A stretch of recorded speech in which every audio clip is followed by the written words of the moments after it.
Praise the lord. Good morning. బాగున్నారా? మీ అందరికీ క్షేమ నిమిత్తమై ప్రతిదినం ప్రార్థిస్తున్నాను. నేటి దినం వాక్య ధ్యానాన్ని మనం గమనించినట్టయితే తెస్సలోనికీయులకు రాసినటువంటి 2వ పత్రిక 3వ అధ్యాయం 3వ వచనం. ప్రభువు నమ్మదగిన వాడు, ఆయన మిమ్మల్ని స్థిరపరిచి దుష్టత్వం నుంచి కాపాడును అని వాక్యం సెలవిస్తుంది. వాక్యం అంటుంది ఆయన ఎంతైనా నమ్మదగిన వాడును. వాక్యం అంటుంది ఎంత నమ్మదగిన వాడు అంటే మనం ఇంకనూ పాపలమై ఉండగానే క్రీస్తు మన కొరకు మృతి పొందినని వాక్యం అంటుంది.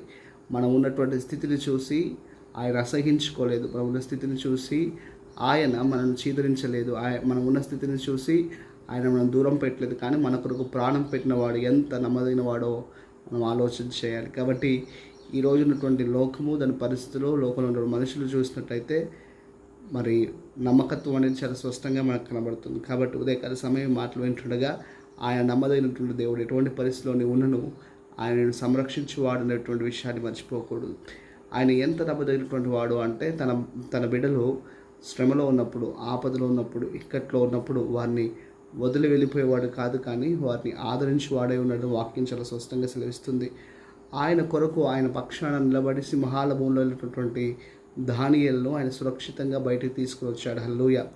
ఈరోజు నీకు మనుషులు హాని చేయాలని పరిస్థితులు నీకు ప్రతికూలంగా ఉండి ఇటువంటి కారణం కలగకుండా నువ్వు వెళ్తున్నావా? అయితే వాటి మధ్యలో ఆయన నిన్ను వదిలేసేవాడు కాదు, నిన్ను ఒంటరిగా చేసేవాడు కాదు, కానీ నేను అనాథనగా విడువను అని వాగ్దానం చేశాడు కదా. కాబట్టి ఆ వాగ్దానాన్ని ఎత్తబడి ప్రార్థన చేయి. ప్రతి ప్రతికూల పరిస్థితిలో ఉంచి నేను బయటకు తీసుకుని వచ్చి ఆయన నీకు ఘనతను అనుగ్రహిస్తాడు. దేవుడి మాటలు దీవించడం గాక. ఆమేన్. మీ ప్రార్థన అవసరం ఏమైనా ఉన్నట్టయితే దయచేసి కమెంట్ బాక్స్లో తెలియజేయండి. మీ కొరకు తప్పక ప్రతిదినం ప్రార్థన చేస్తాము కూడా.